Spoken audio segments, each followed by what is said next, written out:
And kama umeenjoy vizuri, ni kuambie kabisa ni kwa sababu umeamua kuenjoy, na watu wa kukufanya uenjoy wapo, si wengine ni The Paint That Builds Africa, kwa maana kwamba Plascon. Najua kabisa ndugu jamaa na marafiki walitokea kwako hivi tunavyozungumza, wengine wameamkia hapo kwa sababu tu nyumba yako, eneo lako umelibadilisha na lina rangi nzuri zaidi. Ni rangi ya Plascon ambayo umeitumia kwenye ukuta wako, lakini umeitumia kwenye rufu yako pia, lakini mbu hawajakusumbua kwa sababu pia umetumia pia kwenye namna ya kuwafulusha ile rangi ambayo kiuhalisia inawafurusha mbu na wewe unakuwa salama. Najua kabisa kwa watoto wako nyumbani pia, wale wanaochora ukutani, basi unajua kabisa kuna rangi specific ambayo ukipaka ya Plascon, hata watoto wachore vipi, unajua kabisa ukuta wako utakuwa safi zaidi na zaidi. Umetoka pengine na ndugu jamaa na marafiki, gari unaotumia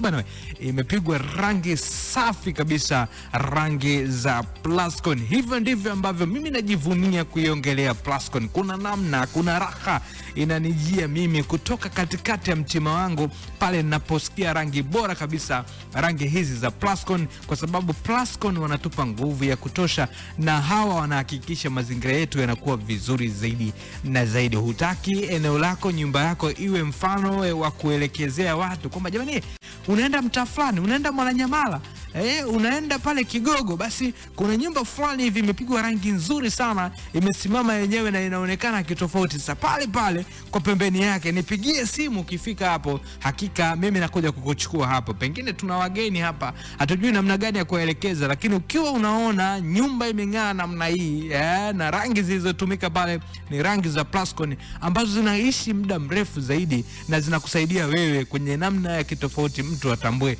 mtaa, mtu atambue ni kwake, mtu atambue ni kwako, lakini pia mtu aje. Kwa hiyo rangi ya Plascon tumie popote ulipo, na jipige kifua ukiwa unaitumia, kwa sababu ni rangi moja amazing sana. Wanakuambia The Paint That Builds Africa. Hawa ndo wanaipiga rangi Afrika yote. Asante kwa kuendelea kusikiliza BCB. Soma hiyo inafuata hapa muda so muda.